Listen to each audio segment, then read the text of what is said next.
आदरणीय प्राचार्य जी, समस्त प्राध्यापकगण एवं छात्र छात्राओं, आज मिशन शक्ति कार्यक्रम के अंतर्गत हम सभी परामर्श सत्र के सत्र में उपस्थित हैं। इस कार्यक्रम का उद्देश्य है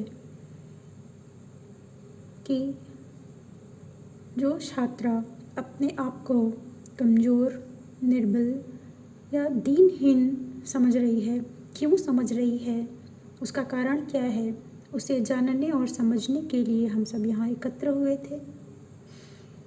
इसमें कई छात्र छात्राओं ने अपनी बातें रखीं, अपने आशा, अपेक्षा और इच्छा से हमें अवगत कराया।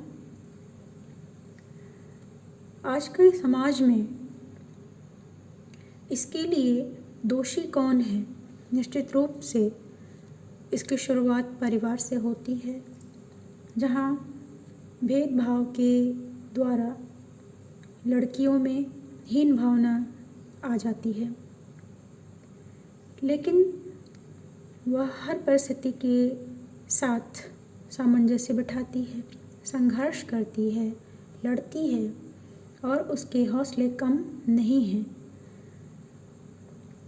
ये बात और है कि उसके साथ आए दिन दुर्घटना बढ़ती ही जा रही है, कम होने का नाम नहीं ले रही है, जिस लिए यह कार्यक्रम रखा गया है कि वह खुद सशक्त बने, मानसिक रूप से भी और शारीरिक रूप से भी।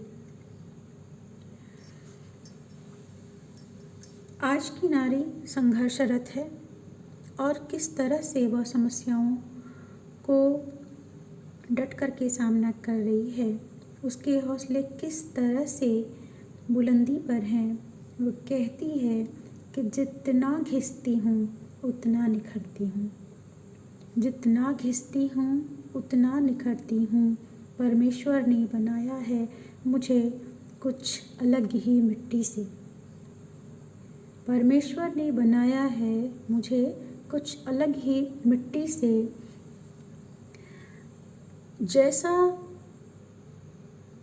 सांचा मिलता है, जैसा सांचा मिलता है, जैसी परिस्थिति होती है, मैं उसी में ढल जाती हूँ। जैसा सांचा मिलता है, जैसी परिस्थिति होती है, मैं उसी में ढल जाती हूँ। जितना घिसती हूँ उतना ही निखरती हूँ। निश्चित रूप से इस बात से इनकार नहीं किया जा सकता कि वह अपने व्यक्तिगत, सामाजिक हर समस्या से लड़ रही है, लेकिन ज़रूरत इस बात की है कि वह और ज़्यादा सशक्त कैसे हो। इस बात को भी अस्वीकार नहीं किया जा सकता कि स्त्री हर क्षेत्र में आगे बढ़ी है। उसने अपनी सफलता के कई उदाहरण प्रस्तुत किए हैं। वह चांद तक पहुंची है, लेकिन इस बात को भी अस्वीकृत नहीं किया जा सकता कि वह घरेलू हिंसा की शिकार भी होती है। वह अपशब्दों की मार भी सहती है, वह भेदभाव की शिकार भी होती है, वह तमाम ऐसे कई पहलुओं से गुजरती है जिसको गाहें बगाहें वह चुप रह कर के भी सहती है।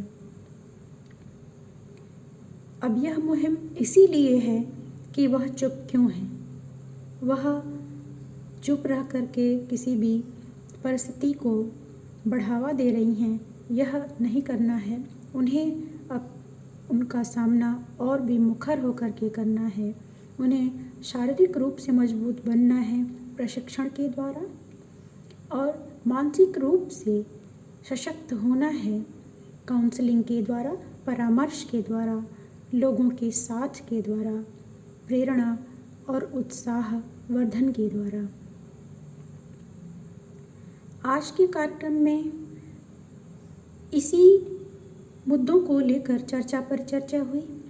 बच्चों से बात हुई, उन्होंने अपना अनुभव दिया, बताया कि उनकी अपेक्षा, उनकी आशा और उनकी इच्छा क्या है, वह किन समस्याओं से होकर गुजरती हैं।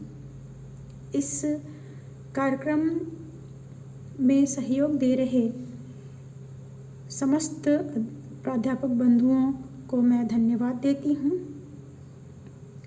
कि उनकी सहभागिता ही वह उस ओर संकेत करती है कि आप भी अब प्रतिबद्ध हैं उन छात्राओं को सशक्त बनाने के लिए, और आपकी सहभागिता के बिना यह कार्यक्रम संभव भी नहीं होता। वैसा ही योगदान हमारी छात्र छात्राओं का भी रहा। उन्होंने अधिक संख्या में अपनी भागीदारी की, कार्यक्रम को सफल बनाने में योगदान दिया, अपने अनुभव को साझा किया।